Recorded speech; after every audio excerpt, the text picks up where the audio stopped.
Bwana mtazamaji wa Mbayu TV, hizi ni taarifa za kimichezo ambazo tunakupatia wewe kila siku na kila saa, ambapo taarifa iliyotufikia hivi sasa ni kwamba shirikisho la soka barani Afrika kwa maana ya CAF limeipatia ushindi wa mabao matatu timu ya RS Berkane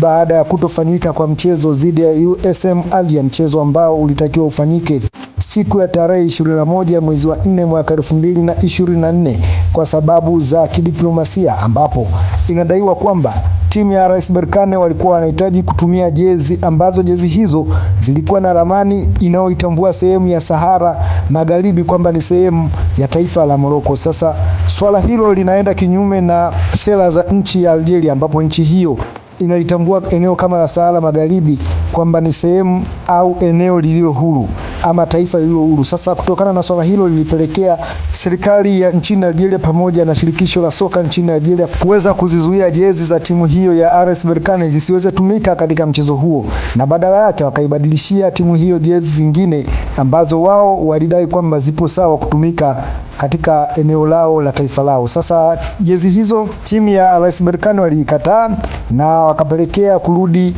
airport, kwa maana ya kurudi uwanja wa ndege kusafiri kuelekea nchini Morocco na kushindwa kufanyika kwa mchezo huo, na sababu kubwa zikidaiwa kuwa ni sababu hizi za kisiasa, ambapo swala zima ni hili hapa la kugombania mipaka kati ya mataifa haya mawili, taifa la Morocco pamoja na taifa la Algeria, likapelekea mchezo huu kutokufanyika. Sasa shirikisho la soka barani Afrika baada ya kutambua na kupitia swala hili wamegundua kwamba mwenye makosa hapa ni Algeria ama USM Alger, na amenyang'anywa magoli matatu na magoli hayo amekabidhiwa timu ya RS Berkane. Sasa RS Berkane katika kombe la shirikisho hivi sasa ana faida ya magoli matatu, hivyo anarejea nyumbani nchini Morocco ambapo atakuwa na mchezo wa marudiano dhidi ya USM Alger, ambapo shirikisho la soka barani Afrika limewataka USM Alger kuweza kufika nchini Morocco kwa ajili ya mchezo huo, na pindi wasipofika katika mchezo huo basi hatua kali za kisheria zitachukuliwa dhidi yao,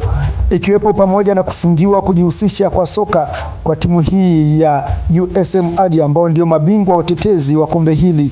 la shirikisho barani Afrika, ambapo alichukua kombe hili msimu uliopita baada ya kuiondosha klabu ya Yanga pale pale nchini Algeria. Lakini mtazamaji wa Mbayu TV, hii ni Mbayu TV na langu jina ni David Edward. Nikukumbushe kama bado hujasubscribe YouTube channel yetu, basi uweze kufanya hivyo ili wa kwanza kufikiwa na taarifa kama hizi ambazo tunakupa wewe kila siku na kila saa.